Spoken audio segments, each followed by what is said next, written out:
Hello, my name is KIP, which stands for Knowledge is Power. These videos have been created by members of the true crime community as a way to guide and inform parents of ways to keep their child safe. And this first video runs through a few basic facts and figures that may help you to understand how and why a child goes missing. This information has been gathered together from various sources, and I have included links in the description where you can find resources that were used in the making of this video, as well as useful contact details for various charities and organizations that can provide you with further advice and assistance. We are all aware that children go missing every day, and the newspapers, television, and social media are full of their stories. These stories often provide the audience with the impression that the world is full of predators, just waiting to pounce on our children. But, in reality, this simply isn't true. From statistics gathered from various government and charities' websites, it is obvious that the probability of your child going missing are in fact quite low.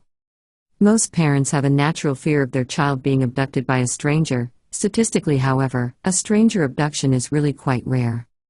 But there are other reasons why a child may go missing, and, although no one ever wants to think that their child could one day become one of these missing kids, it does happen, and being prepared is a good way to take control of and manage those natural concerns. In 2022, the United States of America had an estimated population of 333 million people, with over 72.5 million being under the age of 18. Of those over 72.5 million children, according to the FBI, in 2022, there were 359,094 new entries created at the National Crime Information Center for Missing Children. Happily, most of these children were found quickly, with most being found within 24 hours of them going missing. In fact, around 98% of all missing children are found in the first 2 weeks and majority within the first 48 hours. But there are still over 1,000 children every year that go missing and never come home, which is heartbreaking. In reality, though, your child is safe, and there is no undue need to worry. However, it is important to understand the reasons why a child may go missing. Look for signs of increased risk and be vigilant in any behavioral changes in your child. It is also important to talk with your child regularly about any problems or concerns that they might have, and I will be providing more information on this in a future video. So, let's take a moment to understand these statistics a little better, and this will help you to assess the dangers a little better too. There are 5 main reasons why a child goes missing. These are, for benign reasons, such as a misunderstanding regarding where they were staying, or perhaps a child does not attend school that day. The most common reason for a child going missing, and law enforcement become involved, is sadly because they have either run away, or have been thrown away.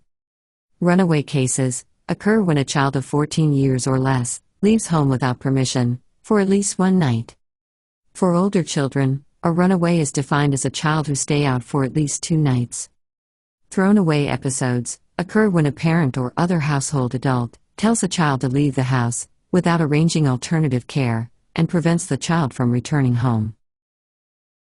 The third reason why a child might go missing is because they have had some sort of accident, they are injured, stranded, or lost. The fourth reason why a child might go missing is because of a family abduction. This is defined as the taking, keeping, or concealing of a child or children by a parent, other family member, or a person acting on behalf of the parent or other family members, depriving another individual of his or her custody or visitation rights. Family abductions can occur before or after a court issues a custody determination. The Crime Prevention and Safety Center website states that family kidnappings make up half of all reported abductions in the United States. Family abduction is typically committed by parents, and it involves a significantly higher proportion of female perpetrators when compared to other kidnapping offenses. And of all abductions, this is the most common type. Children under the age of 6 are most frequently targeted for family abductions, and these often occur in the midst of bitter divorce or child custody battles between parents. The next reason for a child to be reported missing is a non-family abduction. And the National Center for the Missing and Exploited Children states that a non-family abduction or stranger abduction occurs when a child is taken by someone known, but not related to the child, such as a neighbor or an online acquaintance, or by someone unknown to the child.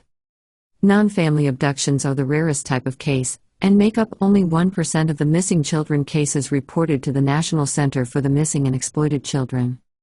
And a stranger abduction is as little as 0.2% of all non-family abductions according to analysis of data published by Child Find of America. However, the fear of this type of abduction is the most concerning to many parents. The National Center for the Missing and Exploited Children collects information concerning attempted abductions of children by individuals unknown to the child. Based on over 10 years of data, they have identified that attempted abductions occur more often when a child is going to, or from school, or school-related activities. School-aged children are at greatest risk on school days before and after school, and after dinner time. Attempted abductions most often occur on the street, while children are playing, walking, or riding bikes. Younger children are more likely to be playing, or walking with a parent or an adult, whereas school-aged children are more likely to be walking alone or with peers. And attempted abductions of older children are more likely to involve a sexual component. So now that I have run through a few simple facts, you should have a good idea of what types of dangers there are, and you hopefully feel a little more reassured by the statistics I have talked about today. And please remember that, in reality, your child really is safe. But, by understanding the things to look out for, you should feel more confident and reassured. In my next video, I will be running through how you can prepare for this unlikely event, as well as some links to useful resources and further reading. If you have any comments, suggestions for subjects to cover, or would like to get involved in the making of these videos, please include a comment below or email iamKIP@proton.me. That is iamKIP@proton.me. Thank you again for watching, and remember, knowledge really is power.